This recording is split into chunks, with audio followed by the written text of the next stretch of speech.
Hi guys, welcome back to TN job watchers. இன்றைக்கி இந்த வீடியோவில் ஒரு சூப்பரான ஜாப் வேகன்சியோட தான் வந்திருக்கேன். இந்த வேலை வாய்ப்புக்கான முக்கிய டீட்டெயில்ஸ் பற்றி பார்க்குறதுக்கு முன்னாடி நீங்கள் இப்போ தான் புதுசாக நம்ம சேனலுக்கு வரீங்கன்னா மறக்காமல் நம்ம சேனலை சப்ஸ்கிரைப் பண்ணிக்கோங்க. உங்கள் ஃபேமிலி அண்ட் ஃப்ரெண்ட்ஸ் சர்க்கிளில் யாராவது படிச்சுட்டு வேலை தேடிட்டு இருந்தாங்கன்னா மறக்காமல் இந்த வீடியோவை அவங்களுக்கு ஷேர் பண்ணி விடுங்க. நம்ம தொடர்ந்து நம்ம சேனலில் நம்ம பாண்டிச்சேரி சர்க்கிளில் ரிலீஸ் பண்ணுற ஜாப் வேகன்சியை நம்ம சேனலில் போஸ்ட் பண்ணிட்டு வந்திருக்கோம். ஸோ மறக்காமல் நம்ம சேனலை ஃபாலோ பண்ணி வச்சுக்கிங்கன்னா நம்ம பாண்டிச்சேரி சர்க்கிளில் இருக்கிற எல்லா வேலைவாய்ப்புமே நம்ம சேனலில் போஸ்ட் பண்ணிகிட்ருக்கோம். ஸோ உங்களுக்கும் யூஸ்ஃபுல்லாக இருக்கும். வாங்க பார்க்கலாம். இன்றைக்கி வந்து பார்த்தீங்கன்னா ஏஜி பத்மாவதி ஹாஸ்பிட்டல்ஸ், இந்த ஹாஸ்பிட்டலில் இருந்தால் நிறைய ஜாப் வேகன்சி சொல்லியிருக்காங்க. ஸோ ஹாஸ்பிட்டல் ரிலேட்டடாக யாராவது வேலை தேடிட்டு இருந்தீங்க அவங்க மறக்காமல் இந்த வீடியோவை வாட்ச் பண்ணுங்கள். உங்கள் ஃப்ரெண்ட்ஸ் சர்க்கிள் அப்படி இருந்தாங்கன்னா அவங்களுக்குமே இந்த வீடியோவை ஷேர் பண்ணி விடுங்க ஃப்ரெண்ட்ஸ்.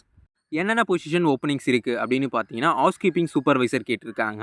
இதுக்கு வந்து பார்த்தீங்கன்னா 2 வேகன்சி இருக்குதுன்னு சொல்லியிருக்காங்க. குவாலிஃபிகேஷனாக வந்து பார்த்தீங்கன்னா ஏதாவது ஒரு டிகிரி முடிச்சிருக்கணும். அது மட்டும் இல்லாமல் உங்களுக்கு ஹாஸ்பிட்டல் ரிலேட்டடாக எக்ஸ்பீரியன்ஸ் இருக்கணும் அப்படின்னு சொல்லியிருக்காங்க. ஓகேங்களா?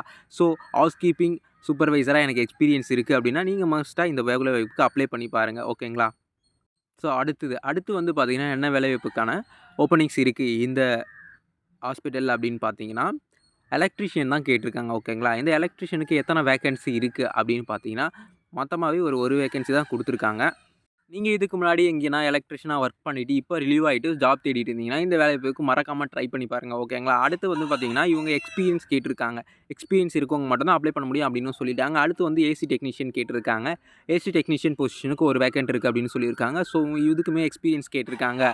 நீங்கள் ஏசி டெக்னீஷியனாக முன்னாடி எங்கேயாவது ஒர்க் பண்ணியிருக்கணும் அப்படின்னு சொல்லி கேட்டிருக்காங்க. ஓகேங்களா? நெக்ஸ்ட் அடுத்து வந்து பார்த்தீங்கன்னா சிவில் இன்ஜினியர் கேட்டிருக்காங்க. ஓகேங்களா? சிவில் இன்ஜினியர் பொசிஷனுக்கு ஒரு ஓப்பனிங்ஸ் இருக்குது அப்படின்னு சொல்லியிருக்காங்க.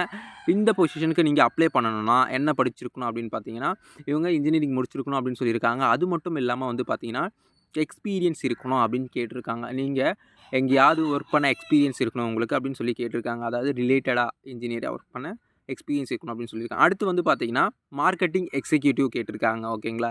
இந்த மார்க்கெட்டிங் எக்ஸிக்யூட்டிவ் பொசிஷனுக்கு எத்தனை வேக்கன்சி இருக்குது அப்படின்னு பார்த்தீங்கன்னா மொத்தமாக ஒரு 5 வேக்கன்சி இருக்குது அப்படின்னு சொல்லியிருக்காங்க. இந்த 5 வேக்கன்சிக்கு நீங்கள் என்ன படிச்சிருந்தா அப்ளை பண்ணலாம் அப்படின்னு பார்த்தீங்கன்னா எம்பிஏ முடிச்சிருக்கணும். ஃப்ரெஷராக இருந்தாலும் ஓகே, எக்ஸ்பீரியன்ஸாக இருந்தாலும் ஓகே அப்படின்னு சொல்லி கேட்டிருக்காங்க. ஓகேங்களா? தென் அடுத்து வந்து பார்த்தீங்கன்னா ஸ்டாஃப் நர்ஸ் கேட்டிருக்காங்க. ஓகேங்களா? இந்த ஸ்டாஃப் நர்ஸ் பொசிஷனுக்கு மொத்தமாக எத்தனை வேகன்சி இருக்குது அப்படின்னு பார்த்தீங்கன்னா வேகன்சி எதுவும் சொல்லலை. பர்டிகுலராக இவ்வளோ தான் இருக்குது அப்படின்ற மாதிரி. ஸோ என்ன பொசிஷன், இந்த பொசிஷனுக்கு நீங்கள் அப்ளை பண்ணணும்னா என்ன குவாலிஃபிகேஷன் இருக்கணும் அப்படின்னு கேட்டிருக்காங்க. பார்த்தீங்கன்னா பிஎஸ்சி நர்சிங் முடிச்சிருக்கணும். அப்படி இல்லைனா டிஜிஎன்எம் வித் 2 இயர்ஸ் எக்ஸ்பீரியன்ஸ் இருக்கணும் அப்படின்னு சொல்லி கேட்டிருக்காங்க. ஓகேங்களா? அடுத்து வந்து பார்த்தீங்கன்னா ஓடி ஸ்டாஃப் நர்ஸ் கேட்டிருக்காங்க. இந்த ஓடி ஸ்டாஃப் நர்ஸ் பொசிஷனுக்கு என்ன முடிச்சிருக்கணும் அப்படின்னு பார்த்தீங்கன்னா பிஎஸ்சி முடிச்சிருக்கணும். டிஜிஎன் அண்ட் எக்ஸ்பீரியன்ஸ் இருக்கணும் அப்படின்னு சொல்லி கேட்டிருக்காங்க இந்த பொசிஷனுக்குமே. அடுத்து வந்து பார்த்தீங்கன்னா லேப் டெக்னீஷியன் கேட்டிருக்காங்க. இந்த லேப் டெக்னீஷியன் பொசிஷனுக்கு பிஎஸ்சி முடிச்சிருக்கணும் அப்படின்னு சொல்லியிருக்காங்க.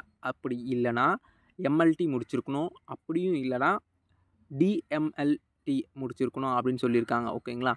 நீங்கள் இந்த வேலைவாய்ப்புக்கெல்லாம் இன்ட்ரெஸ்ட்டாக இருக்கீங்க, ஆனால் சேம் ரிலேட்டடாக டிகிரி முடிச்சுட்டு எக்ஸ்பீரியன்ஸ் வச்சுட்டு இந்த மாதிரி வேலை தேடிட்டு இருக்கேன் அப்படின்னா கீழே அவங்களுடைய ஜிமெயில் ஐடி கொடுத்துருக்கேன். மறக்காமல் உங்களுடைய ரெஸ்யூமை இவங்களோட ஜிமெயில் ஐடிக்கு ஷேர் பண்ணுங்கள். கண்டிப்பாக அவங்க உங்களுக்கு ரிப்ளை பண்ணுவாங்க. Okay, thank you friends.